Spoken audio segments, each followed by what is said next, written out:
उदयपुर नगर निगम के उप महापौर पारस सिंह भी एक बार फिर चर्चा में आ गए हैं। सिंघवी ने बुधवार को अपना कार्यालय खाली कर दिया और उसमें पड़ा अपना सामान गढ़ ले गए। इसके बाद जैसे ही कार्यालय पर ताला लगा तो यह चर्चा का विषय बन गया। इसके बाद पारस सिंह भी मीडिया से रूबरू हुए तो उन्होंने शहर में बन रही एलिवेटेड रोड को लेकर अपनी मन की भड़ास निकाली।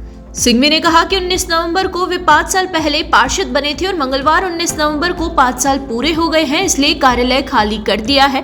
हालांकि यहां पर एक बार सिंघवी ने एलिवेटेड रोड के कार्यक्रम में शिरकत नहीं की और उस पर पूछे गए सवाल पर उन्होंने कहा कि पारिवारिक कार्यक्रम में गए थे, लेकिन बाद में यह कहते हुए नजर आए कि वे सच्ची बात को कहने से कभी पीछे नहीं हटेंगे।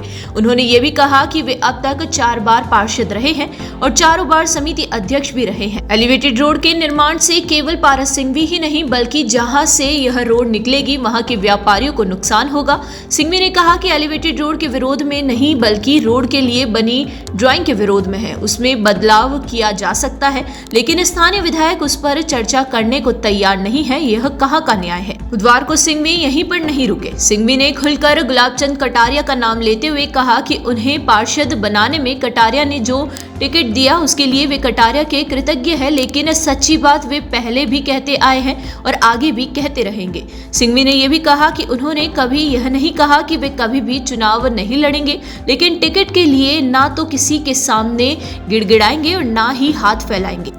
पार्टी अगर खांजीपीर जो कि मुस्लिम बहुल्य क्षेत्र है वहां से चुनाव लड़ने के लिए कहेगी तब भी वे सहर्ष वहां से चुनाव लड़ेंगे। बता दें कि एलिवेटेड रोड के भूमि पूजन कार्यक्रम में शामिल नहीं होने के बाद बुधवार को मीडिया से रूबरू हुए थे। ऐसे में अब एलिवेटेड रोड को लेकर आगे क्या होता है इस बारे में कुछ नहीं कहा जा सकता, लेकिन ऐसा लगता है कि सिंघवी अब एलिवेटेड रोड को लेकर खुलकर मोर्चा खोलने को तैयार है। पार्टी ने कहा कि खांजीपीर से चुनाव लड़ना तो लड़ूंगा, मना नहीं किया चुनाव लड़ने के लिए। खांजीपीर मतलब मुस्लिम बाहुल्य क्षेत्र। मेरी पार्टी कहते कि भारत तेरे को खांजीपीर से चुनाव लड़ना है, खांजीपीर से चुनाव लड़ूंगा। और पार्टी कहेगी नहीं हमको टिकट नहीं देना है, गिड़गिड़ लूंगा नहीं, लालच नहीं लूंगा। अरे मैंने पार्षद बने दो, ने मेरे को पार्षद बना दिया। कटारिया जी ने पार्षद बनाया ना 4 बार, मैं उनकी कृतज्ञता व्यक्त करता हूं, लेकिन इसका मतलब ये नहीं कि सत्यवाद को बोलूं नहीं। आप जिम्मेदार व्यक्ति थे उस समय तो आपने मेरे को पार्षद बनाया, आपका आभार, धन्यवाद।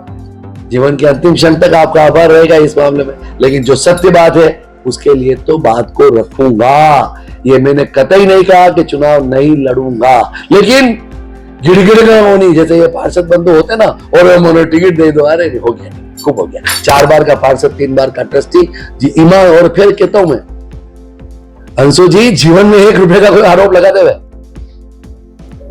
डंके की चोट कहता हूं। 20 साल का पार्षद, 3 साल का ट्रस्टी, यूएटी में 3 समितियों का अध्यक्ष था और 4 बार 4 पार्षद कार्यालय में समिति का अध्यक्ष था। 1 रुपए का आरोप कोई सिद्ध कर दे, लगा दे। 5 रुपए का स्वार्थ नहीं है। चाय भी यहाँ की पीनी है, चाय भी मैंने मशीन मेरे पैसों से लगवाई है, जो कल मैं मेरे घर पर ले गया हूं। आवश्यकता होगी तो निश्चित रूप से समाज की सेवा करने में कोई कोर कसर। मैं 25 से 40 हजार रुपए मेरे मित्रों के साथ में एनजीओ चलाकर सेवा करता हूं। मैं क्या 25-50 हजार रुपए, लाख रुपए की चोरी करूंगा, बेईमानी करूंगा?